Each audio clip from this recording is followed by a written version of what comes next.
I have in my hand the first issue of Christianity magazine that was published in 1984 that I received in the mail. And on the inside page, it has cut out of it where you were to cut out and subscribe, which I did immediately when I received the paper. And I had been preaching for 6 years at the time when I received this. And in my other hand, I have the last issue of Christianity magazine that was published in December of 1999. And I'm happy to tell you that I have every issue that belongs between these two, between the first and the last. And so I have the privilege this afternoon to speak to the 5 men who were the editors of this publication. And thank you for being here today and for sharing your time with us and with others who will be listening.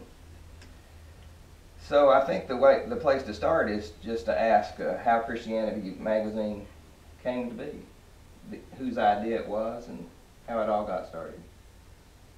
It wasn't mine. No.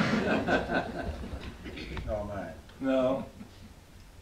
It was mine, obviously, and I had, actually back in the 70s, in 74, I had proposed to Yater establishing Vanguard, and thought of that name just as a kind of alternate paper, and Vanguard had kind of run its course. So I was in I think Fairview Lectures with Dee, and at the airport, or on the way to the airport, I told Dee, I said, well, Dee, I've been thinking about getting a paper started that would be maybe readable for a broader audience, not just a preacher paper. And so I guess that was the second lectures we've been together in. You know, I discovered this very charismatic character in Dee, and so we discussed it some, and Dee came up with a number of ideas. I think the one-page format was Dee's idea, and then Dee can react to that meeting where it kind of began. We then immediately, of course, thought of Brent because the design capabilities that he could bring to it, and that's where it began. I mean, from there we went to recruiting Paul Earnhart, and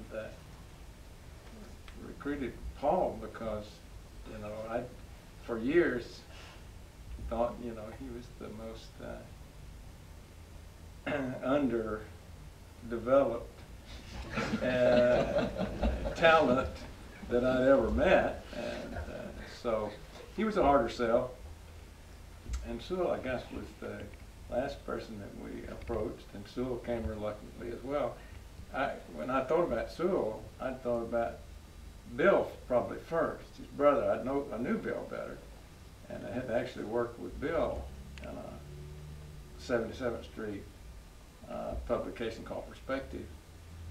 But Sewell was so talented, and honestly, there are other factors fed into all of this, and Dee can talk about it too. You know, Sewell and Bill both had such a strong influence in Alabama and the South, that, and I appreciated his work so much. In Vanguard, he'd done a lot of good writing. So that's kind of the sequence of how it got together, but it started in that meeting with Dee. Dee, why don't you reflect on that? We had finished up the Fairview Lectures when Ed came to me and said, how are you going to the airport? And I told him, he said, well, I want you to ride with me. I want to talk with you about something. And so he sprung on me the idea of the magazine, and both of us agreed quickly that neither one of us had a sufficient amount of time to give all of our time to editing the magazine. And that's when we, I don't know which of us came up with the idea, but we came up with the idea of having more than one editor. And we first thought the two of us, and then that evolved into the others, and we began to talk about that. As Ed pointed out, Brent was our first choice because he's absolutely a genius at graphics and that kind of thing. And he did wonderful things to help the paper get started, and we knew we needed something that had some real class to it.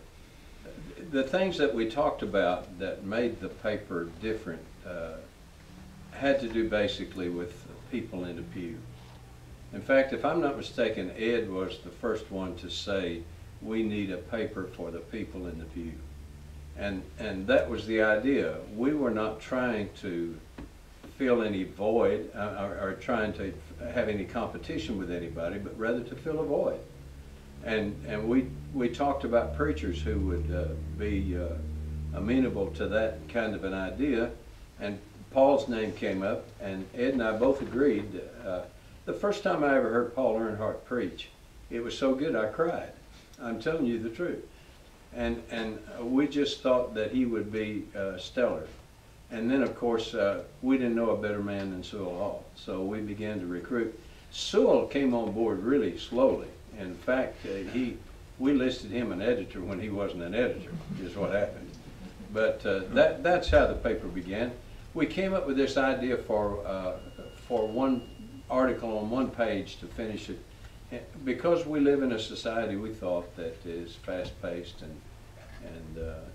people don't have time to take a lot of time, but you could read that if you were on the bus going to work or at the breakfast table or other places where you are. So that was the concept. I don't think of anything else, Ed, that I would add to that.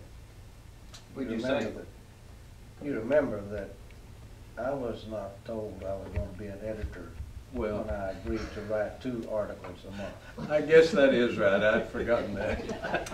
I remember that you only became an editor when you were told you were going to be an editor. And aren't you glad we drug you screaming and kicking to In fact- stardom? I haven't had fun.